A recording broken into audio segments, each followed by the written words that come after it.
Bueno, es un honor para mí poder predicarles la palabra esta mañana.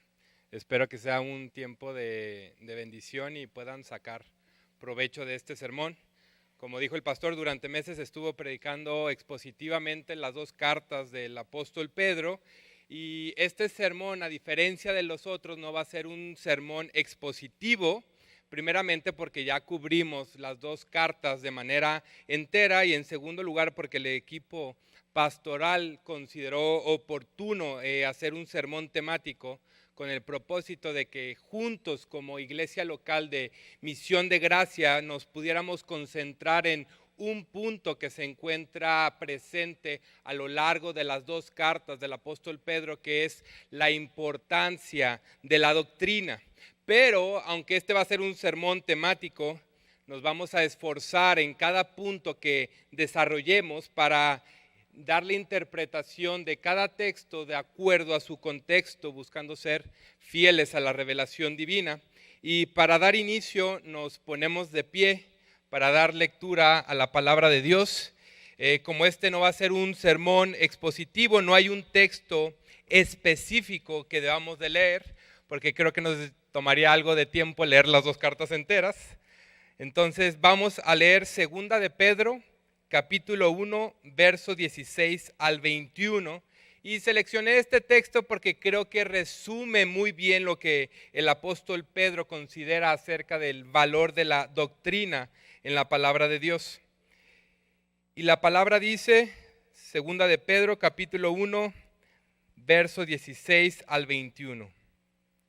Porque cuando os dimos a conocer el poder y la venida de nuestro Señor Jesucristo, no seguimos fábulas ingeniosamente inventadas, sino que fuimos testigos oculares de su majestad. Pues cuando Él recibió honor y gloria de Dios Padre, la majestuosa gloria le hizo esta declaración: Este es mi Hijo amado, en quien tengo complacencia. Y nosotros mismos escuchamos esta declaración, hecha desde el cielo cuando estábamos con Él en el Monte Santo. Y así tenemos la palabra profética más segura, a la cual hacéis bien en prestar atención como a una lámpara que brilla en el lugar oscuro, hasta que el día despunte y el lucero de la mañana aparezca en vuestros corazones. Pero ante todo sabed esto, que ninguna profecía de la Escritura es asunto de interpretación personal, pues ninguna profecía fue dada jamás por un acto de voluntad humana, sino que hombres inspirados por el Espíritu Santo hablaron de parte de Dios. Pueden tomar asiento. Y antes de comenzar, vamos a hacer una breve oración. Padre, te damos gracias por la oportunidad que nos das de reunirnos, Señor. Espíritu Santo, tú eres el único que puede traer convicción a nuestros corazones de que la Biblia es la palabra revelada de Dios. Nuestra única autoridad, nuestra única norma en fe y conducta. Así que dependemos de ti, Espíritu Santo, no de las palabras de este sermón, sino de tu poder que obra a través de la predicación de tu palabra. Y todo esto te lo pedimos, Padre, por el nombre de tu Hijo Jesús. Amén. El propósito de este sermón va a ser muy simple, va a ser comprender cuán valiosa es la doctrina en nuestras vidas cristianas. Y voy a comenzar con una ilustración inspirada en la película Una mente indomable, y esta ilustración nos va a ser útil para entender este propósito del sermón. La película comienza con un profesor de matemáticas de la Universidad de MIT, y el profesor le lanzó un reto a sus estudiantes.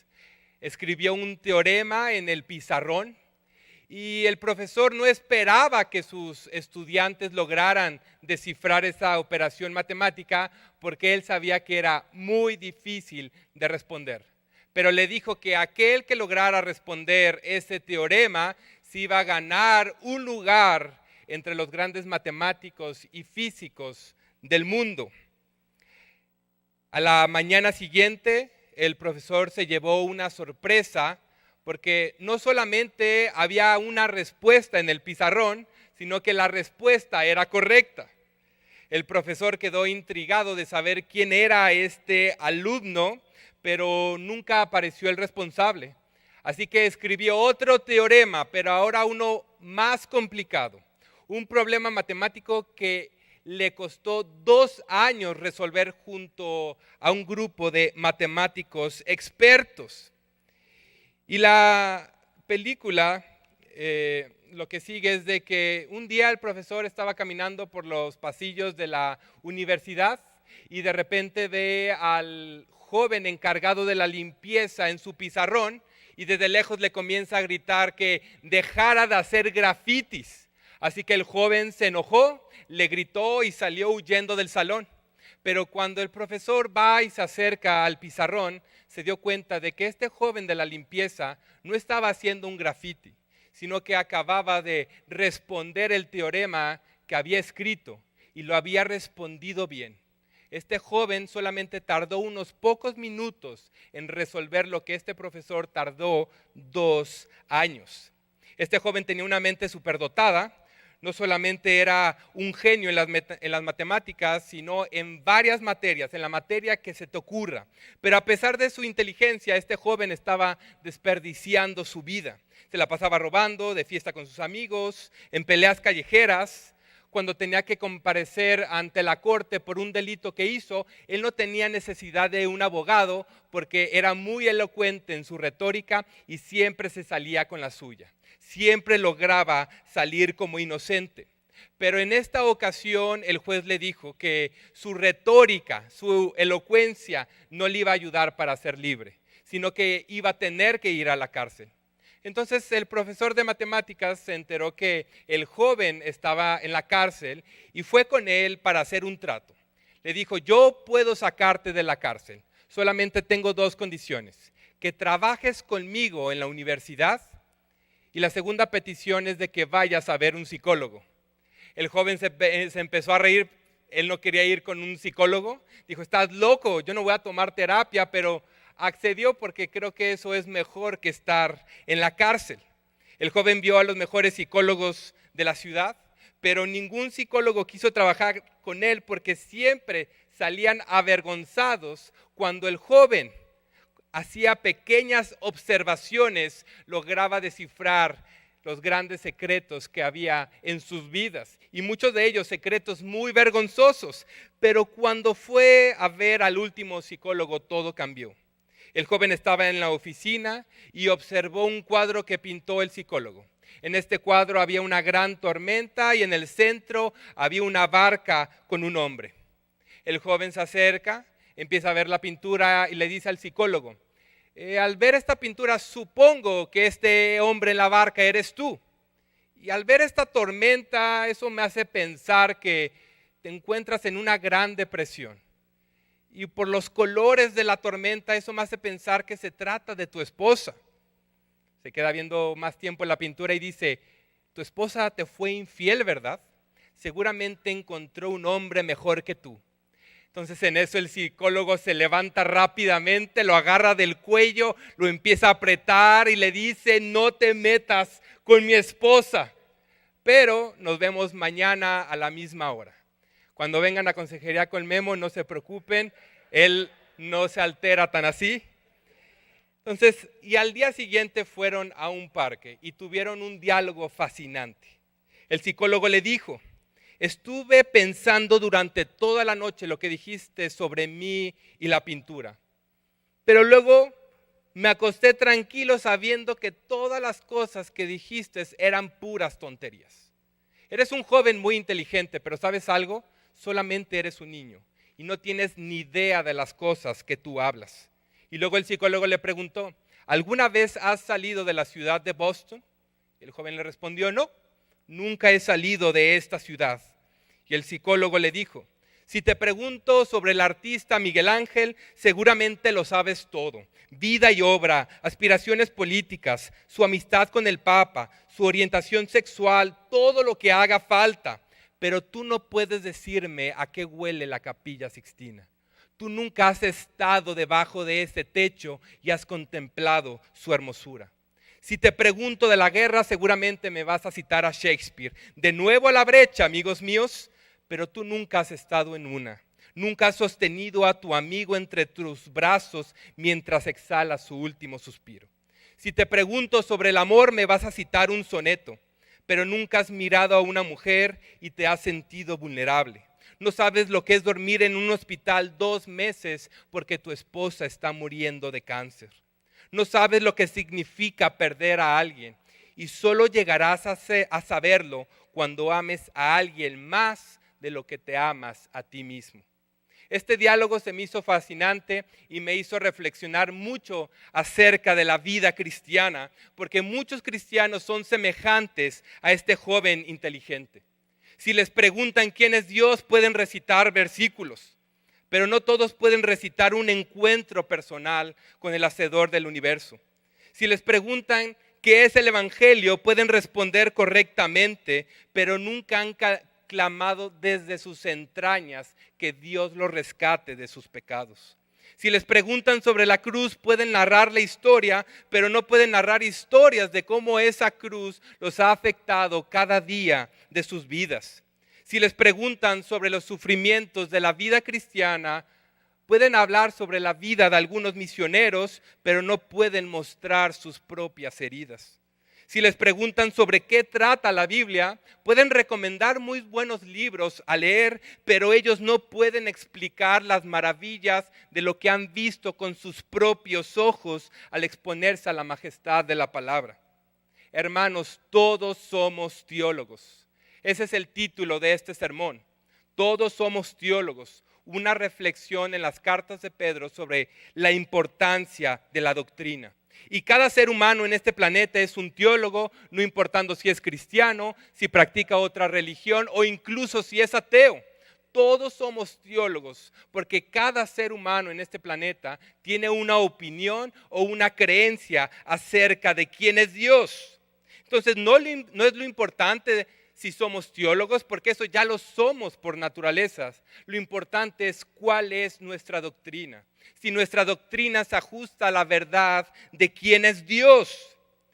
Y sé que para muchos la doctrina no es importante para sus vidas, pero solamente va a llegar a ser importante cuando te ocurra lo mismo que el psicólogo le dijo al joven: cuando ames a alguien más de lo que te amas a ti mismo. Cuando llegues a amar más a Dios de lo que te amas a ti mismo, ese día la doctrina va a ser importante para ti.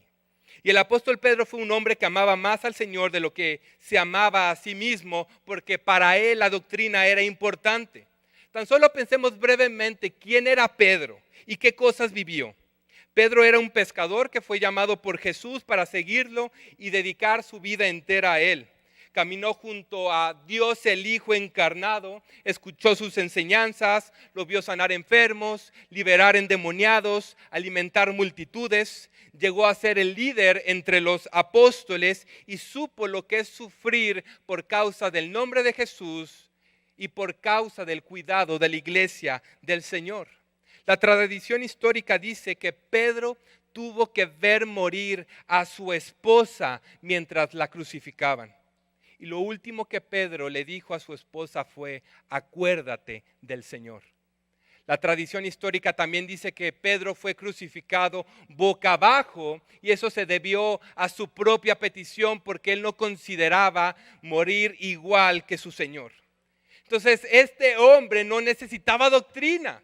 Él podía vivir a la luz de sus experiencias, y aún así Pedro no consideró sus experiencias por encima de la palabra de Dios, sino que el apóstol Pedro consideró la Escritura como su única autoridad. La petición de Moisés de ver la gloria de Dios se convirtió en el anhelo de todo judío. Y el apóstol Pedro vio más que Moisés y vio más de lo que Israel anheló.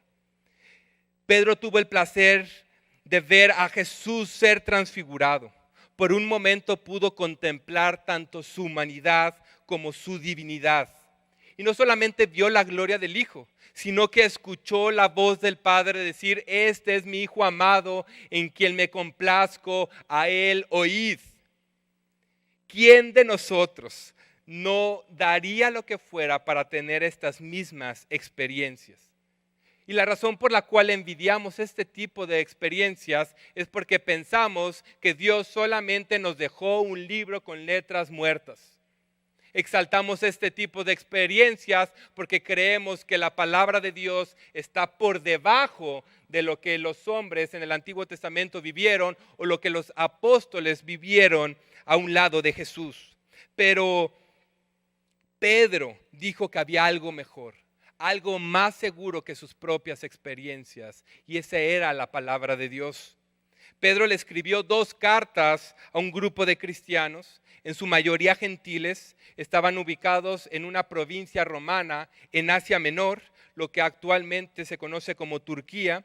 Estos cristianos estaban siendo perseguidos por sus vecinos romanos y griegos. Y en sus 2 cartas, Pedro les empieza a hablar acerca de la importancia de la Escritura. Y al estar viviendo bajo persecución, parece que este no es el momento oportuno para sentarnos en nuestro pupitre y que nos comiencen a dar una clase acerca de la importancia de la teología. No necesitamos doctrina, necesitamos ayuda. Pero el apóstol Pedro sabe que en medio de la persecución, en medio del sufrimiento, en medio de los engaños de los falsos maestros, lo que necesita la iglesia del Señor es doctrina. Y veamos por qué. El primer punto es que Dios creó y sostiene todo cuanto existe por su palabra. Los falsos maestros engañaban a las personas al decirles que no era posible que Jesús fuera a regresar y que tampoco era posible que Dios fuera a traer un juicio a la tierra. Los creyentes estaban anunciando el regreso de Cristo y los falsos maestros, al ver que Jesús no regresaba, de manera cínica y burlesca preguntaban: ¿dónde está la promesa de su regreso? Los falsos maestros decían que no era posible que viniera un juicio a la tierra debido a distintas razones. Una de ellas es que ellos decían que Dios no es inmanente, Dios no tiene ninguna relación con la tierra. Él más bien es como un relojero que creó su reloj, le dio cuerda y lo dejó solo para que funcionara.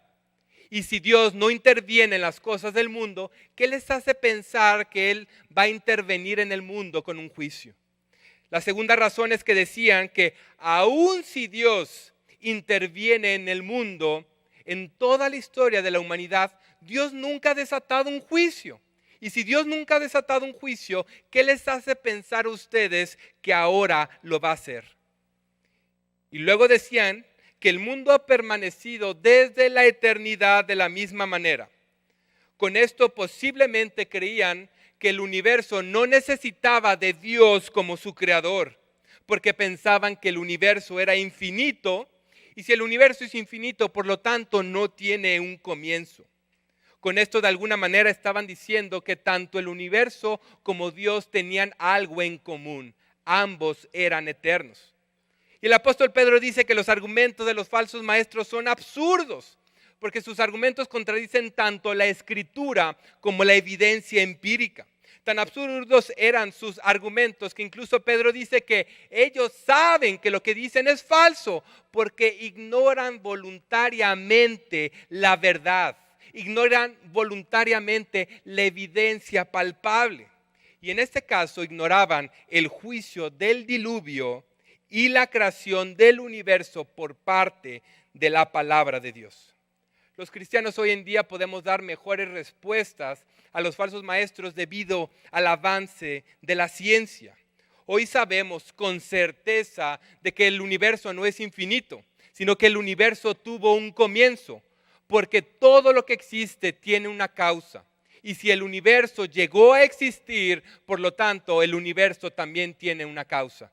Y si estudiamos el universo, lo único que se puede postular, lo único que tiene las características para ponerse como la causa del universo, ese es Dios. Por eso Pedro dice, los falsos maestros ignoran voluntariamente que en el tiempo antiguo, hechos por la palabra de Dios, los cielos y también la tierra. El apóstol Pablo, al escribir su carta a los romanos en el primer capítulo, dijo que Ningún ser humano tiene la excusa de decir, es que yo no pude creer en Dios porque no había evidencia suficiente. Yo no soy el culpable, Él es el culpable. Si Él quería que yo creyera en Él, ¿por qué no hizo la evidencia más palpable, más evidente? Pablo dice, nadie puede tener ese tipo de excusa porque la existencia de Dios es evidente, es lógica y es racional. Tan solo al ver el gran universo en el que vivimos, su existencia es evidente. Y no solamente eso, al ver la creación podemos saber cómo es Dios en su naturaleza. Porque al ver el mundo es evidente que Él es todopoderoso, autoexistente, sabio, bondadoso, justo, santo. Pero no solamente eso. Pablo también dice que en nuestras conciencias sabemos de su existencia, porque nuestra conciencia nos dicta una ley moral. Y si en nosotros hay una ley moral, eso nos conduce lógicamente a un dador de esa ley moral, a un legislador de esa ley.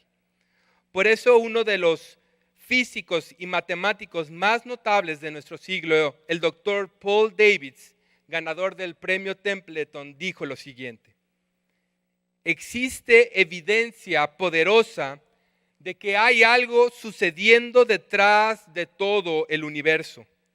Parece que alguien ha ajustado bien los números de la naturaleza para crear el universo. La impresión de diseño es abrumadora. Ya no podemos escapar de la evidencia racional de que Dios existe. Así que tanto la evidencia externa de los cielos como la evidencia interna de nuestras conciencias proclaman la existencia de Dios. Por eso la incredulidad de los hombres no es por falta de evidencia, sino por un corazón malvado que se opone a la evidencia de la verdad. Por eso el salmista dijo, dice el necio en su corazón, no hay Dios.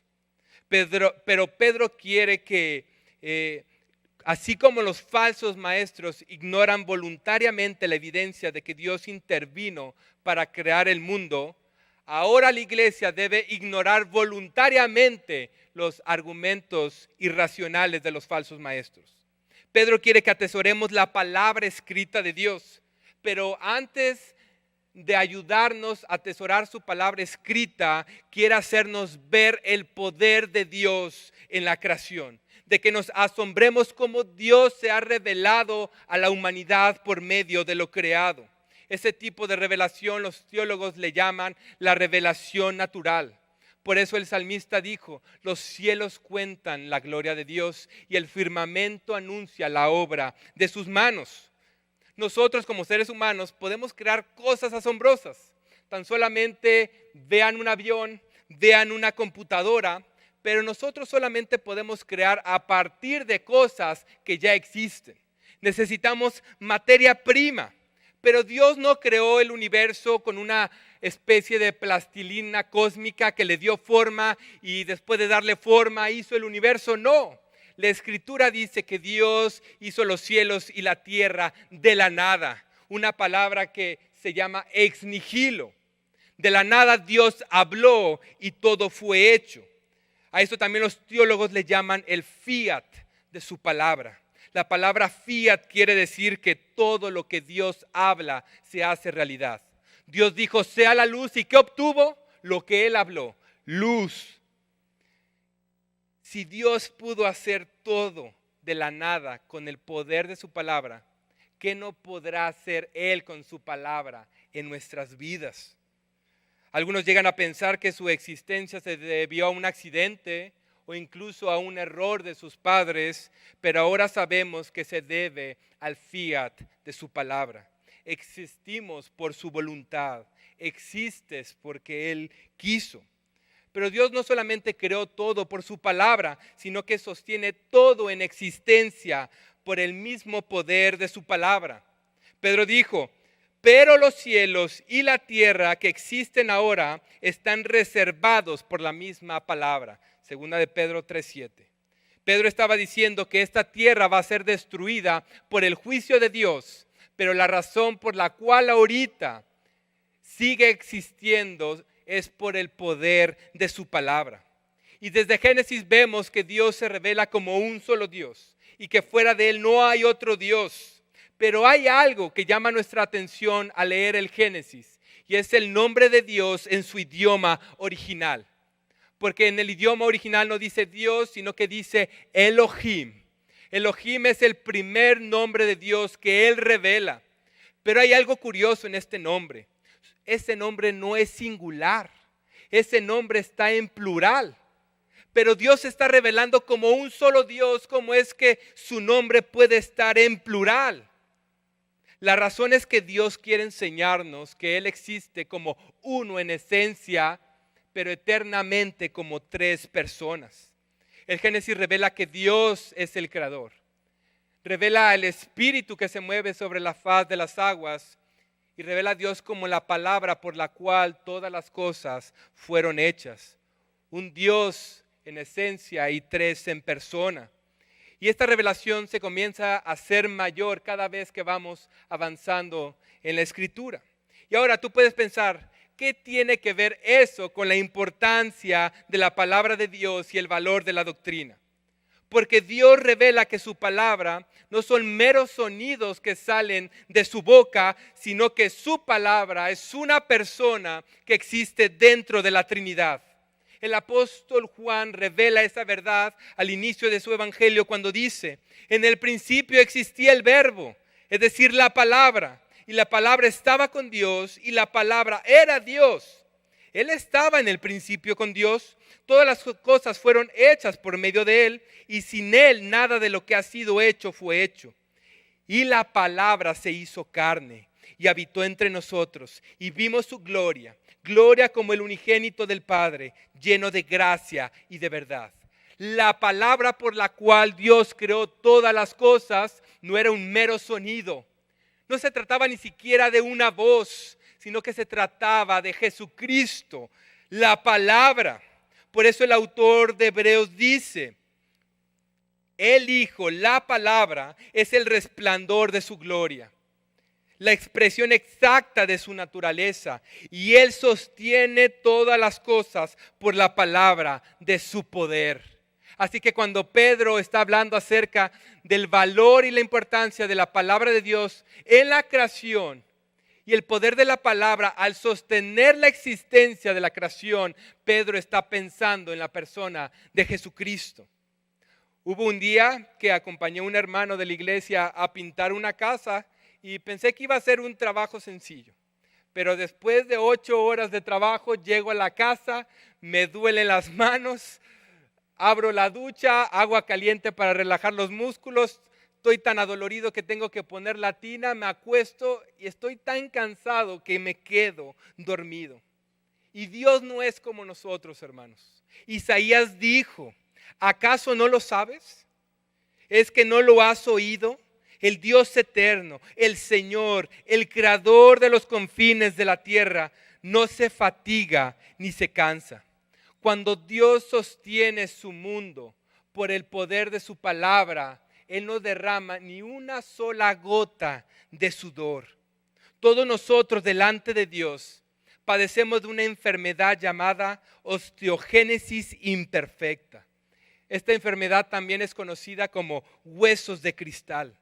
Esta enfermedad hace que una persona sea tan débil y tan frágil como un delgado pedazo de cristal.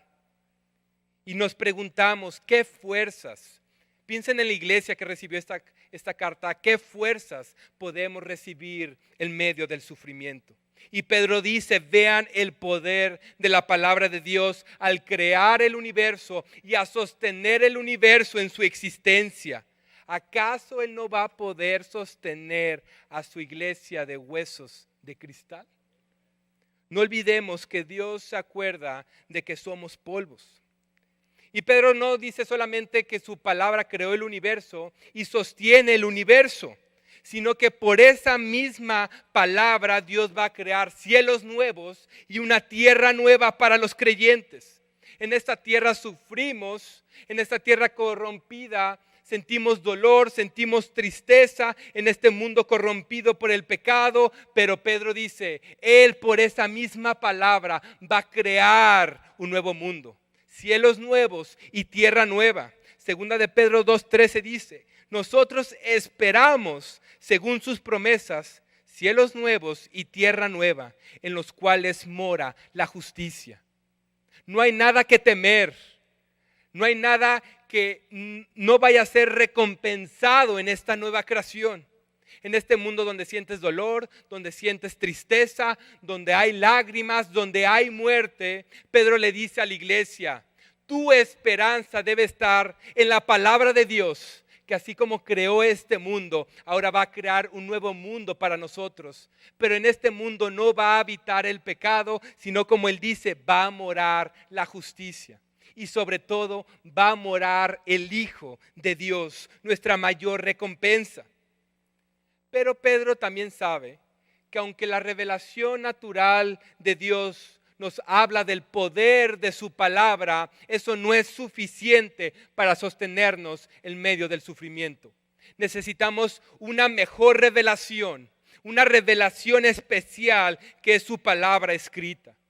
Los cielos podrán contar su gloria, pero su escritura cuenta una gloria aún mayor. Y Pedro lo dice así de la siguiente manera, y ese es el segundo punto. Dios escribió un libro. Y Pedro dice, y así tenemos la palabra profética más segura. Segunda de Pedro capítulo 1, verso 19 al 21. Y así tenemos la palabra profética más segura, a la cual hacéis bien en prestar atención como una lámpara que brilla en el lugar oscuro, hasta que el día despunte y el lucero de la mañana aparezca en vuestros corazones. Pero ante todo sabed esto, que ninguna profecía de la Escritura es asunto de interpretación personal, pues ninguna profecía fue dada jamás por un acto de voluntad humana, sino que hombres inspirados por el Espíritu Santo hablaron de parte de Dios. Los falsos maestros en esta época decían que tanto los apóstoles como los cristianos inventaron todo acerca de la persona de Cristo. Inventaron su resurrección e inventaron su regreso. Pero Pedro dice que sus enseñanzas no son fábulas inventadas. Pero aún así, dice Pedro, si aún no me creen en mi testimonio ocular, él dice que hay un testigo mucho mayor, un testimonio mucho más seguro, y esa es la palabra escrita de Dios. Pedro comienza a hablar acerca de la importancia de la Escritura al decirnos que el Antiguo Testamento fue inspirado por el Espíritu Santo. Dios no solamente se reveló a Adán por medio de lo creado, sino que desde el inicio Dios se ha revelado por su palabra. Y de hecho, ese ha sido el problema desde el principio. Porque Satanás no puso en duda el poder de la palabra de Dios en la creación. Puso en duda su palabra hablada. Entonces nos acercó a Adán diciéndole, no creo que él sea tan poderoso, tan sabio, tan inteligente. Él no puso en duda el poder de su palabra. Puso en duda el mandato que Dios le dio al hombre. Así que desde el inicio ha existido una guerra entre la mentira y la palabra de Dios. Y vemos que Dios en su gracia comenzó a revelar su palabra. En el Antiguo Testamento vemos que en algunas ocasiones, aunque fueron pocas, Dios habló de manera audible. Habló de manera directa y sin intermediarios, como lo fue con Adán, como lo fue con Moisés al darle los 10 mandamientos, como fueron en 2 ocasiones en el Nuevo Testamento cuando el Padre habló en el bautizo de Jesús y en el monte de la transfiguración. Pero las palabras de Dios que se escucharon con mayor frecuencia fueron por medio de hombres. Dios levantaba profetas y hablaba a través de ellos. Por ejemplo, Dios le dijo a Jeremías, he puesto en tu boca mis palabras. Y luego le dijo, dirás todo lo que yo te ordene. Pero Pedro no solamente consideraba el Antiguo Testamento la palabra de Dios, sino también el Nuevo Testamento que estaba siendo escrito en ese momento. Los falsos maestros no querían creer en el juicio de Dios y en el regreso de Cristo, y debido a eso se permitían vivir vidas inmorales.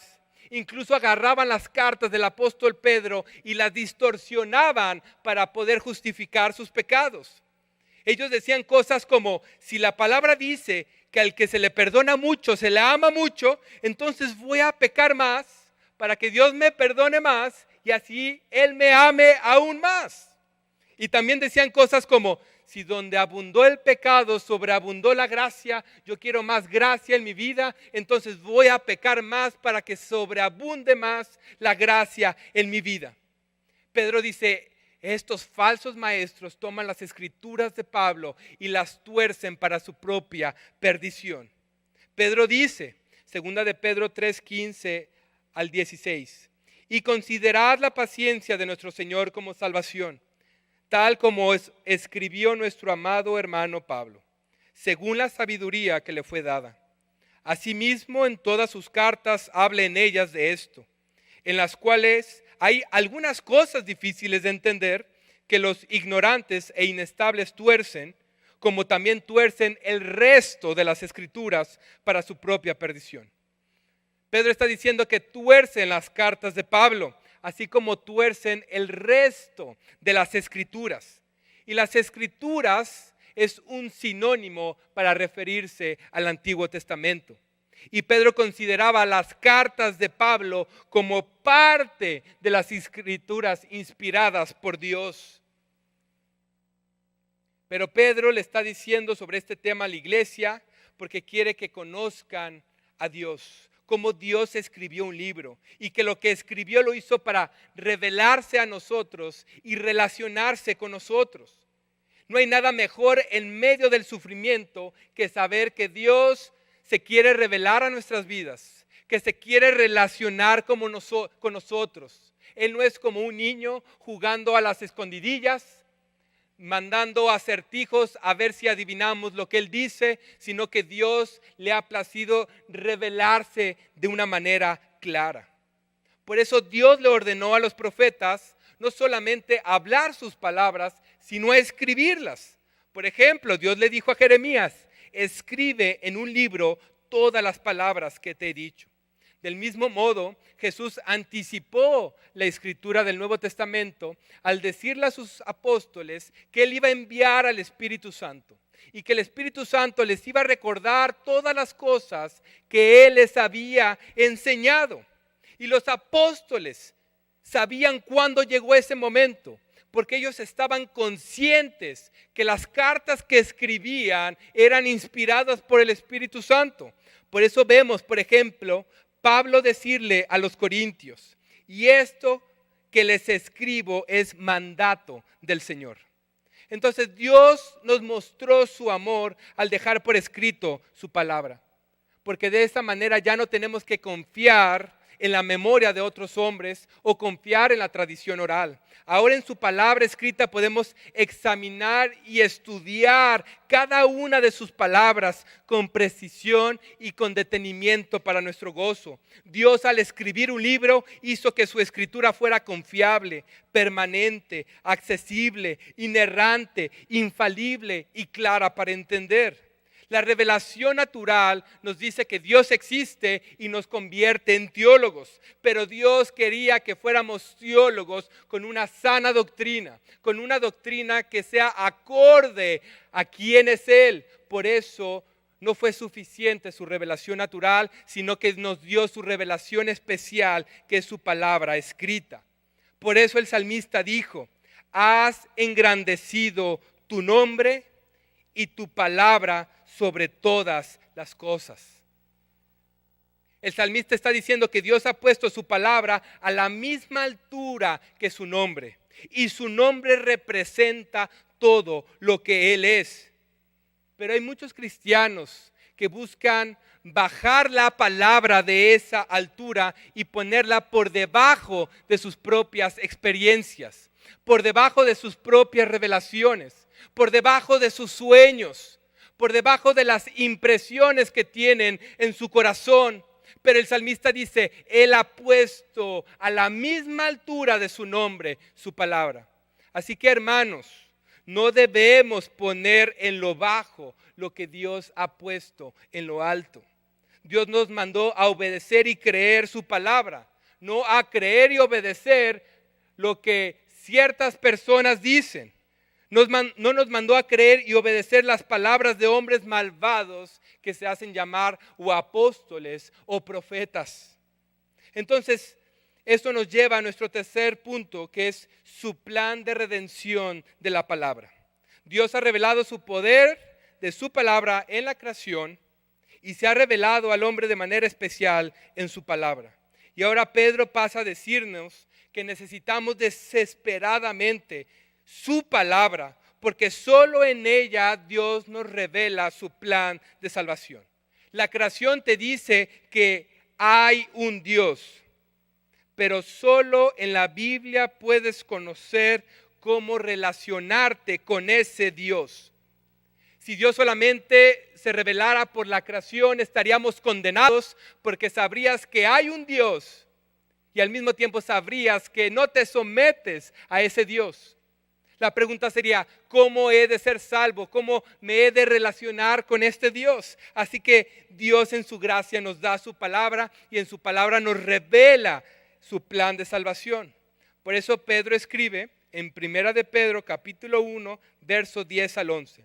Acerca de esta salvación, los profetas que profetizaron de la gracia que vendría a vosotros, diligentemente inquirieron e indagaron, procurando saber qué persona o tiempo indicaba el Espíritu de Cristo dentro de ellos al predecir los sufrimientos de Cristo y las glorias que seguirían.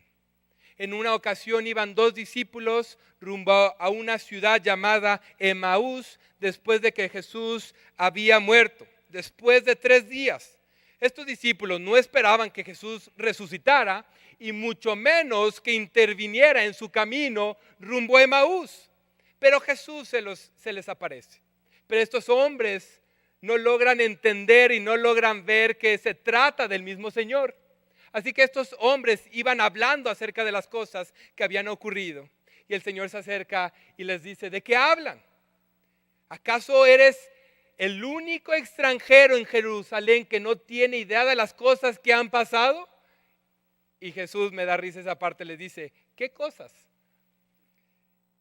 Y ellos le empiezan a hablar de Jesús, un hombre de Dios, poderoso en palabra, pero esperábamos que Él iba a ser el Mesías. Él iba a rescatar, Él iba a redimir a Israel, pero lo crucificaron y ahora está muerto. Así que Jesús, con enojo les dice, oh insensatos y tardos de corazón para creer todo lo que los profetas han dicho. ¿No era necesario que el Cristo padeciera todas estas cosas y entrara en su gloria? Y comenzando por Moisés y continuando por los profetas, les explicó lo referente a Él en todas las Escrituras. Jesús les comenzó a enseñar cómo la Escritura de inicio a fin se trataba de su vida, muerte y resurrección. Aquí tenemos a la palabra enseñando la palabra acerca de la vida, la muerte y la resurrección de la palabra. Mejor clase de cristología no ha existido en la tierra. Y aún así estos discípulos no entendían hasta que el Señor les abrió los ojos. Y estos hombres dijeron, ¿acaso no ardían nuestros corazones cuando nos abrió las Escrituras? El Señor nos quiere decir, la manera en la que yo me voy a relacionar contigo es a través de mi palabra. Por eso nuestros corazones solamente van a arder cuando abramos esos libros que tenemos en nuestras manos. Por eso Pedro le dice a la iglesia, por eso es importante la doctrina. Por eso es importante la palabra de Dios, porque solamente a través de la Escritura podemos conocer el plan de redención de Dios. Solamente a través de la Escritura, no a través de la creación, no a través de nuestra sabiduría, podemos conocer a la persona de Cristo, de cómo hemos de ser salvados. Pero Pedro dice que no solamente la Biblia es importante, porque en ella conocemos el Evangelio, sino porque el Espíritu Santo usa la misma Escritura para hacernos nacer de nuevo.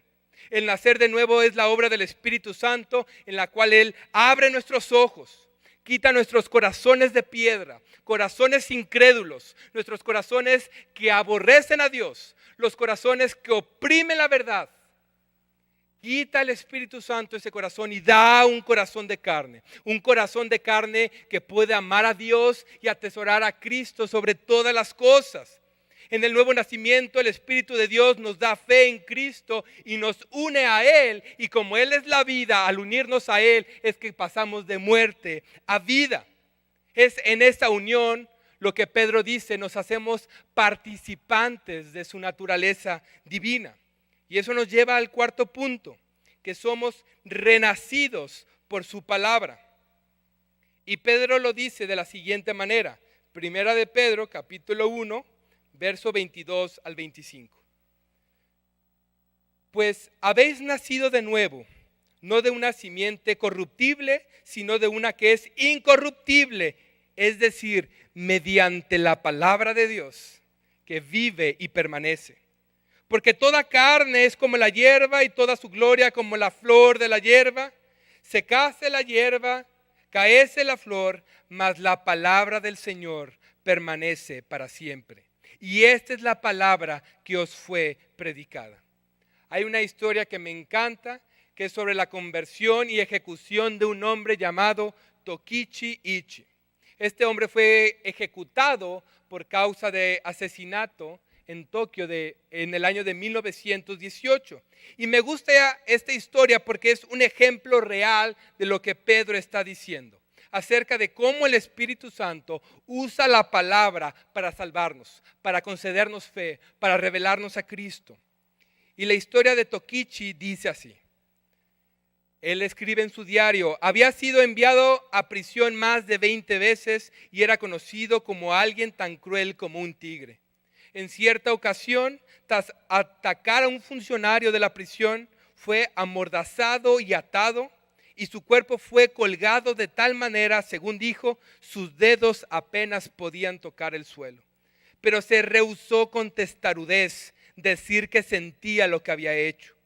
Y justo antes de ser sentenciado a muerte, dos misioneras cristianas, la señora West y la señora McDonald, enviaron a Tokichi un Nuevo Testamento. Y después de una visita de la señora West, comenzó a leer la historia del juicio y la ejecución de Jesús. Y él dice que una sola frase captó su atención. Y Jesús dijo, Padre, perdónalos porque no saben lo que hacen. Y Tokichi dijo, esta frase transformó mi vida. Luego dijo, me detuve. Fue como una puñalada al corazón, como por una hoja de 5 pulgadas. ¿Qué me reveló este versículo? ¿Puedo llamarlo el amor del corazón de Cristo? ¿Puedo llamarlo su compasión? No sé cómo denominarlo.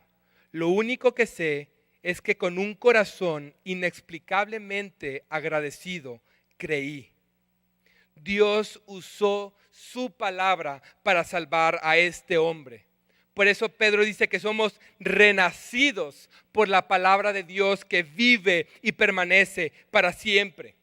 Y cuando Tokichi estaba a punto de ser ejecutado, con gran humildad y seriedad pronunció estas últimas palabras. Mi alma purificada hoy retorna a la ciudad de Dios. Es sorprendente ver cómo Dios de la nada hizo todo. Es sorprendente ver cómo por el poder de su palabra sostiene la existencia de nuestro universo. Pero es más sorprendente ver cómo su palabra puede convertir a un pecador en un hijo suyo.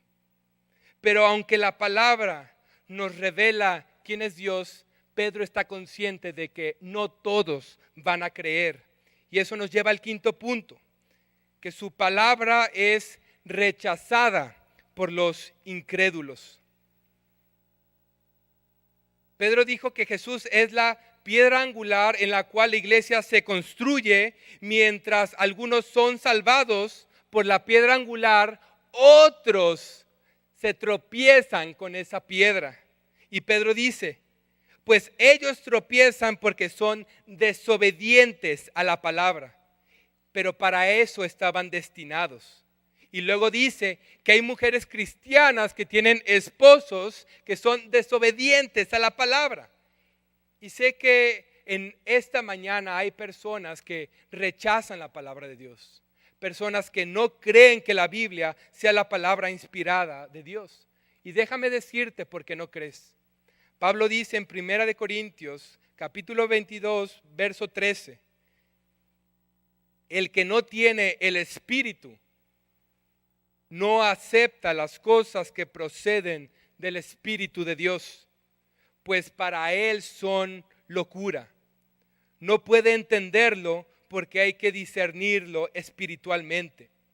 Todos nos podemos acercar a la Biblia, pero no todos pueden ver lo que realmente está enfrente de ellos, porque necesitamos que el Espíritu Santo quite nuestra ceguera para poder ver lo que realmente está ahí.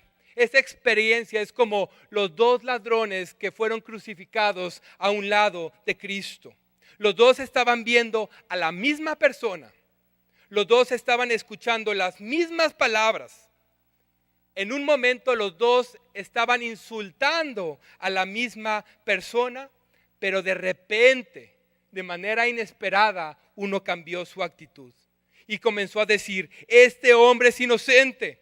Este hombre debe de ser todo aquello que la multitud le grita, pero en forma de burla. Y le dice: Señor, acuérdate de mí cuando estés en tu gloria. Y el Señor le dijo: ciertamente hoy estarás conmigo. Los dos ladrones estaban viendo a la misma persona, pero solamente uno pudo ver a través de la obra del Espíritu Santo. Y es gracias a esta obra que este ladrón, a un lado suyo, pudo ver la hermosura de Cristo y pudo ver la verdad que había en Cristo. Y tal vez no tenía una Biblia en sus manos, pero había una escritura en lo alto de la cruz que decía: este Jesús es el Rey de los judíos. Así que el Espíritu Santo posiblemente también utilizó eso para traer fe en la vida de este hombre. Entonces tal vez tú te acercas a la escritura y tú dices: yo no creo. Se debe a este motivo. Y esto nos lleva a nuestro sexto punto, que es: su palabra nos santifica en el sufrimiento. Pedro conocía muy bien esta experiencia de la obra del Espíritu Santo para poder creer. Él también era ciego. Él también no entendía muchas cosas. Pero un día, viendo a Cristo, le dice: ciertamente tú eres el Hijo del Dios viviente. Y el Señor le dijo: esto no te lo reveló carne ni sangre, sino mi Padre que está en los cielos. Entonces Pedro sabe de lo que él escribe, porque él también lo experimentó. Pero Dios no solamente usa su palabra para darnos una fe salvadora, sino que la usa para sostenernos durante toda nuestra vida cristiana. Pedro, siendo judío, describe a este grupo de gentiles que están recibiendo esta carta y los describe con palabras que estaban reservadas únicamente para el pueblo de Israel. Pedro quería que ellos entendieran y de que nosotros también entendiéramos que es por medio de Cristo que ahora podemos formar parte de la familia de Dios.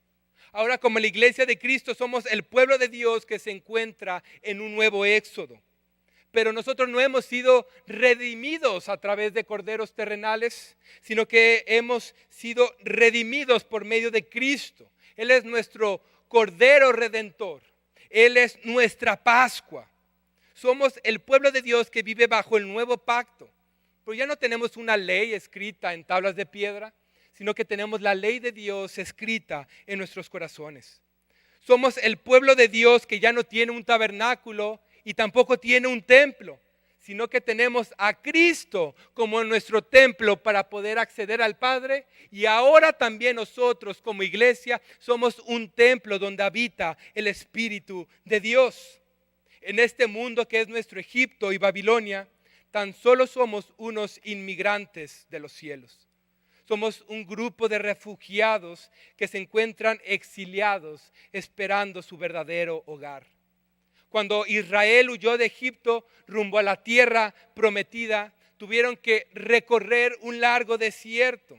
Y de la misma manera, nosotros nos encontramos en un desierto lleno de pruebas, lleno de dolor, lleno de sufrimiento, pero es en medio de este desierto donde Dios usa su palabra para sostenernos. Usa su palabra para santificarnos. Pedro dijo que la fe que Dios nos ha concedido por su gracia, ahora nosotros debemos añadirle una serie de virtudes. Él dijo, pues estas virtudes, al estar en vosotros y al abundar, no los dejarán ociosos ni estériles en el verdadero conocimiento de nuestro Señor Jesucristo. Cuando la doctrina no te lleva a la santidad, entonces no estás entendiendo la doctrina. Porque Pedro dice que un verdadero conocimiento del Señor no nos deja estériles en nuestras obras. El pueblo de Israel, cuando salió de Egipto, tenían que alzar sus túnicas para que no les estorbaran y se pudieran dirigir a la tierra prometida. Y Pedro dice que de la misma manera nosotros tenemos que ceñir nuestros lomos, levantar todo aquello que nos estorba en este desierto mientras nos dirigimos de nuestro Egipto a nuestra tierra prometida, que son los cielos nuevos y la tierra nueva. Pero lo único que nos va a poder sostener en este desierto es nuestra doctrina. Una doctrina que se ajuste a la palabra de Dios. Por eso Jesús mismo dijo, Padre, santifícalos en tu verdad, tu palabra es verdad. El salmista sabía que necesitaba la doctrina para crecer en santidad. Por eso dijo, en mi corazón he guardado tu palabra para no pecar contra ti. Dios le dio a Israel el maná en el desierto para que no pasaran hambre. Pero ahora a nosotros nos ha dado un pan mucho mejor. El pan de vida que es Cristo mismo. Y junto a Él nos ha dado el pan de su palabra para que nos mantengamos con vida y sin hambre en este desierto doloroso. Y el proceso de santidad es difícil, más cuando ocurre en medio del sufrimiento. Pedro le está escribiendo a un grupo de cristianos que están sufriendo de diversas maneras. Cristianos que tuvieron que huir de sus países porque estaban siendo perseguidos, cristianos que eran vendidos como esclavos y eran maltratados por sus dueños, esposas cristianas que estaban siendo maltratadas por sus esposos, que no eran creyentes, iglesias que estaban siendo oprimidas por gobiernos corruptos. Pero Pedro dice, Dios usa ese sufrimiento. El amor de Dios brilló con mayor fuerza en el sufrimiento de la cruz al ver cómo nos amó aún siendo pecadores. Y ahora Pedro nos dice como iglesia que nuestra vida en sufrimiento va a ser nuestra mejor ilustración, nuestro mejor ejemplo del evangelio para cuando le prediquemos a otros y cuando amemos a otros aún en la opresión, porque eso va a hacer que los incrédulos puedan entender de una mejor manera la cruz y puedan creer en Jesús. Pero Pedro es realista y toda la Biblia es realista. La Biblia no te vende algo falso. Hay una frase que dice, todo en el mundo es sufrimiento. Si alguien te dice lo contrario, o te está mintiendo o te está tratando de vender algo. Bueno, la Biblia no nos está tratando de vender algo, porque es realista ante el sufrimiento y no lo evade. Y Pedro dice, puede ser que te comportes con el carácter de Cristo. Puede ser que ames aún en el sufrimiento y puede ser aún así que ellos no se conviertan y tú sigas sufriendo. Me puedo imaginar esposas que eran maltratadas por sus esposos quejándose con Pedro. Yo no necesito doctrina, Pedro. Yo necesito ayuda. Yo necesito consejo de cómo sobrellevar este sufrimiento. Y tú te la pasas hablando acerca de la importancia de la palabra de Dios, la importancia de la doctrina. Y ya me imagino a Pedro respondiendo con dulzura. Yo sé lo que sufres como mujer, porque yo tuve que ver a mi propia esposa sufrir. La tomaron presa. Me sujetaron a mí para obligarme a ver cómo la mataban al crucificarla. Yo sé lo difícil que ha de ser soportar a tu esposo. Yo tuve que soportar ver a hombres salvajes maltratar a mi esposa. Pedro sabía que una doctrina de acuerdo con la Escritura es lo que nos puede sostener en el sufrimiento. Por eso Pedro lo último que le dijo a su esposa fue, acuérdate del Señor. Acuérdate lo que aprendimos noche tras noche al estudiar su palabra. Acuérdate todo lo que Él reveló en su Escritura. Y hermanos, si eres un cristiano que no entiende nada de doctrina, no vas a tener nada de qué acordarte en el tiempo de sufrimiento y no va a haber nada que te pueda sostener con firmeza. Luego Dios le pide a los esposos que amen a su esposa como Cristo amó a la iglesia. Y Cristo no solamente amó a su iglesia dando su vida por ella, sino que amó a su iglesia al revelarles la palabra de Dios, al revelarles la voluntad de Dios. Por eso la mejor manera en la que puedes mostrar tu amor a tu esposa y a tus hijos es siendo un buen teólogo en tu hogar. Siendo un teólogo que tiene una doctrina de acuerdo a la Escritura, para que de la misma manera que Cristo, tú traigas la voluntad de Dios a tu hogar. Tú traigas la revelación de la palabra de Dios a tu esposa y a tus hijos. En este tiempo la mujer era más oprimida de lo que es hoy. Y para los esposos en ese tiempo era causa de vergüenza considerar a tu esposa como digna de honor. Considerarla como una ayuda idónea.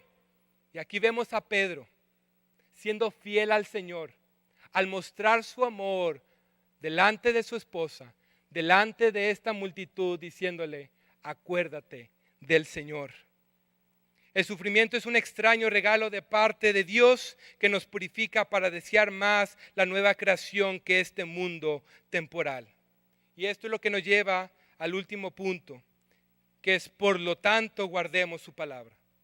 Pedro ya nos dijo, vean el poder de su palabra, vean la importancia de la doctrina en cada página de la Biblia. Por eso él dijo, decían como niños recién nacidos la leche pura de la palabra, para que por ella crezcáis para salvación, si es que habéis probado la dignidad del Señor. Y termino con esta historia para animar a aquellos que están batallando con creer en la palabra de Dios. Incluso aquellos que están batallando con leer la Escritura y poderla entender. Y era el siglo XX, un hombre llamado G. Campbell Morgan, un joven que tenía un gran don para la predicación y todos veían en él un futuro prometedor como predicador.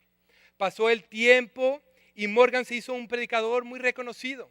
Pero en esta época del siglo XX comenzó a surgir un debate religioso. Y el debate se trataba acerca de si realmente la Biblia es la palabra de Dios. El joven Morgan quedó muy confundido y aunque él tenía un futuro muy prometedor como predicador y como maestro de la Biblia, él se llegó a preguntar, ¿cómo es que voy a dedicar mi vida a enseñar este libro si no es la palabra de Dios?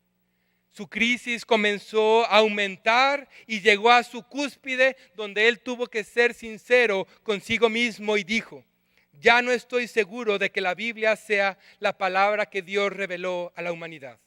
Lo primero que hizo Morgan fue cancelar todas sus invitaciones a predicar. Después de eso se fue a la librería más cercana de su casa y compró una Biblia nueva y dijo lo siguiente, ya no estoy seguro de que la Biblia sea la palabra de Dios, pero de esto sí estoy seguro. Si es su palabra y si me allego a ella con una mente receptiva y libre de prejuicios, le ofrecerá certeza a mi alma en cuanto a sí misma. Morgan día y noche leía la Escritura. Oraba a Dios para que Dios le revelara que este libro verdaderamente era su palabra. Y después de un tiempo, finalmente Morgan logró salir de lo que él llamó un desierto sin camino alguno. Morgan dice que esta experiencia fue la que lo regresó a la obra del ministerio. Morgan dijo, esta Biblia me encontró a mí. Una de las iglesias más influyentes del mundo se llama The Westminster Chapel. Y ha sido una iglesia que por cientos de años ha tenido los mejores pastores del mundo y los mejores maestros de la Escritura del mundo. Y este joven, que una vez dudó que la Biblia era la palabra de Dios, llegó a ser uno de los principales pastores de esta iglesia. Y al morir se le dio el título de el príncipe de los expositores del siglo XX. Pedro veía tan importante crecer en la doctrina que por ese motivo terminó su carta diciendo, iglesia, crezcan en la gracia y el conocimiento de nuestro Señor y Salvador Jesucristo. A Él sea la gloria ahora y hasta el día de la eternidad. Amén. Oremos. Padre, te damos gracias por tu palabra.